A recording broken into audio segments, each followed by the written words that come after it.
Fred Albuquerque entra dans l'avion comme s'il croyait porter le monde à ses pieds. Son costume italien reflétait discrètement la douce lumière de la première classe, et le parfum français semblait imprégner l'air. Son expression, empreinte d'impatience et de supériorité, était le portrait de quelqu'un habitué à être vu et vénéré. Mais un seul regard suffisait à le faire changer d'avis. Là, près du hublot, se tenait une femme âgée, cheveux blancs, soigneusement peignés, vêtements simples, chaussures déjà portées. Elle tenait un petit livre à la couverture usée. Elle était assise calmement, presque invisible, mais pour Fred, sa présence était un affront. Pour lui, un siège aussi cher et exclusif ne devait pas être occupé par quelqu'un d'aussi ordinaire. D'un pas mesuré et ferme, il s'approcha, déposa sa valise dans le compartiment supérieur et, le venin au bord de la gorge, prononça sa première phrase comme un coup de poing. « Êtes-vous sûr d'être au bon siège ? Cet endroit n'est pas pour tout le monde. » La femme leva les yeux calmement. Elle ne répondit pas. Elle resta simplement calme. Cela l'irrita encore davantage. « Écoutez, ce siège coûte plus cher que vous ne pouvez l'imaginer. Ce n'est pas un endroit pour les gens simples.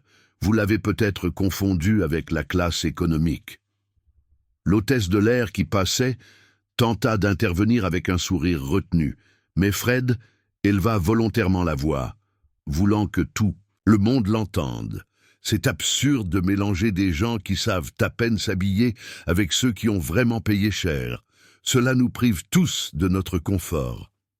Certains passagers échangèrent des regards gênés, d'autres détournèrent le regard en silence. La vieille dame prit une grande inspiration, referma soigneusement le livre et répondit d'une voix basse mais ferme. « L'éducation aussi coûte cher, et il me semble que vous ne pouvez pas vous la permettre. » L'impact fut immédiat. Quelques sourires discrets apparurent. Fred, cependant, sentit son sang bouillir. Pour lui, c'était plus qu'une solution, c'était un défi. Et à cet instant, le voyage prit une tournure qu'il n'aurait jamais imaginée. La voix de Fred s'éleva comme pour dominer la salle. Ses protestations résonnèrent jusqu'au dernier rang, et son doigt levé pointa la vieille dame comme une intruse osant profaner son petit royaume de luxe. C'est incroyable. La compagnie a dû commettre une erreur grotesque. C'est impossible que n'importe qui entre ici juste par envie. Regardez la situation, c'est ridicule, s'exclama-t-il, ses remarques acerbes devenant de plus en plus agressives. Le brouhaha s'intensifia. Les téléphones portables commencèrent à être discrètement levés, enregistrant chaque seconde de la scène. Ce qui aurait dû être un embarquement calme se transforma en un spectacle d'embarras public. Fred, cependant, semblait aveuglé par sa propre fierté.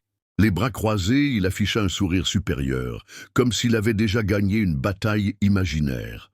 La vieille dame, en revanche, restait immobile. Ses mains reposaient sur ses genoux, le regard fixe, son calme intact. Cette sérénité était comme une provocation silencieuse, et elle le consumait de l'intérieur. Vous pensez peut-être mériter d'être ici, mais tout le monde sait que vous n'en avez pas les moyens. Ce siège n'est pas pour les gens de votre classe, insista-t-il. L'hôtesse affolée s'approcha et proposa de vérifier les billets, mais la femme se contenta de lui montrer poliment la carte d'embarquement. L'hôtesse déglutit difficilement, en confirmant qu'elle était correcte. Pourtant, Fred ne baissa pas les bras. Il rit ironiquement et lança une autre pique. On peut échanger des billets. Il pourrait s'agir d'une fraude. Ce genre de choses arrive. C'est pour ça que le monde est à l'envers. Des gens qui ne connaissent pas leur place s'infiltrent là où il ne faut pas. Un couple murmura avec indignation. Un autre passager secoua la tête en signe de désapprobation, et même un homme en cravate marmonna que le véritable intrus était ce millionnaire mesquin. Mais Fred, obsédé par l'idée de démasquer la vieille dame, ne réalisa pas qu'il devenait la cible d'une antipathie collective grandissante. Puis la dame sourit doucement, presque énigmatiquement, et dit simplement « La vie a des façons bien particulières de remettre chacun à sa place ». Ce fut comme un coup de tonnerre dans le silence, et tandis que les passagers attendirent la suite, Fred, mal à l'aise, demanda avec arrogance Appelez le chef steward. La situation est allée trop loin. L'hôtesse acquiesça et partit, laissant derrière elle un air d'anticipation. Fred redressa sa cravate et se laissa aller en arrière, comme s'il avait encore le contrôle, inconscient que dans quelques minutes, le monde allait se retourner contre lui. Le silence dans la cabine fut rompu par l'arrivée du chef de cabine, un homme à la posture impeccable, à la voix ferme, dont le regard ne se tournait pas vers Fred, mais vers la vieille dame. Il s'inclina légèrement en signe de respect et annonça solennellement « Bienvenue à bord, Madame Helena. C'est toujours un honneur de vous avoir parmi nous. » Fred sembla s'essouffler. Ses yeux s'écarquillèrent, sa bouche entr'ouverte incapable de prononcer un son. Rien n'avait de sens. Comment cette simple femme pouvait-elle être traitée avec autant de respect? L'hôtesse de l'air, soulagée, expliqua devant tout le monde. Madame Helena Monteiro était la principale actionnaire et actionnaire majoritaire de la compagnie aérienne, la femme responsable de chaque avion de cette marque. Son siège n'était pas seulement légitime. Le vol entier pouvait être considéré comme sous sa supervision. L'impact fut immédiat. Les passagers commencèrent à murmurer leur admiration. Certains applaudirent, même discrètement. Fred, quant à lui, sentit le feu lui monter au visage, comme s'il avait été brûlé vif par sa propre arrogance. Donna Helena se leva calmement. Elle ajusta son sac à son bras et le regarda droit dans les yeux. Les mots furent fermes, tranchants. L'argent peut acheter des vêtements, du parfum et des chaises, mais il ne peut pas acheter la personnalité.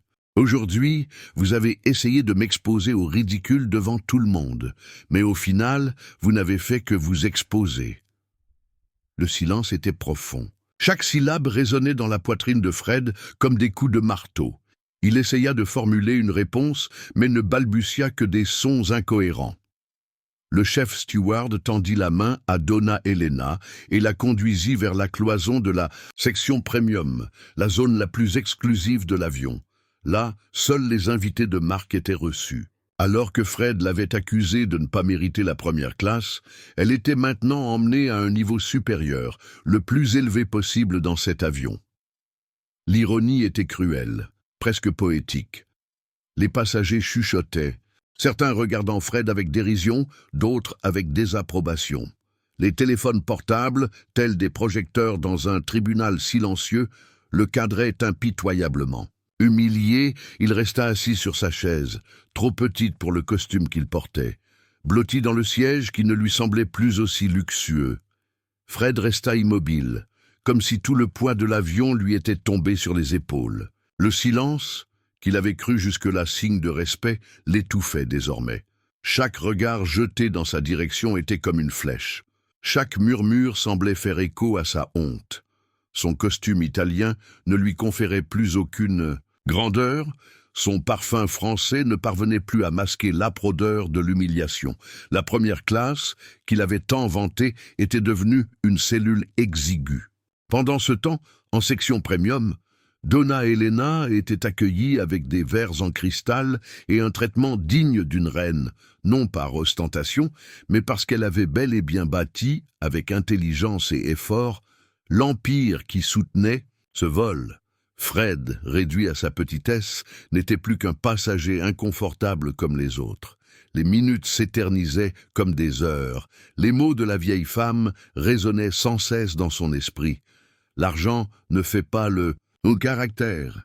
C'était comme un marteau frappant sans relâche. Pour la première fois, il se demanda si le luxe qu'il transportait n'était rien d'autre qu'un fragile déguisement. À l'atterrissage, les passagers se levèrent. Certains lui lancèrent des regards désapprobateurs, d'autres se contentèrent de secouer la tête.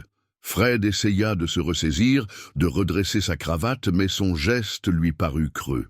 En descendant l'allée, il vit Donna Helena débarquer calmement, entourée de respect. Une impulsion désespérée le saisit. Il voulut s'approcher, s'excuser, tenter de se racheter, mais ses jambes étaient lourdes.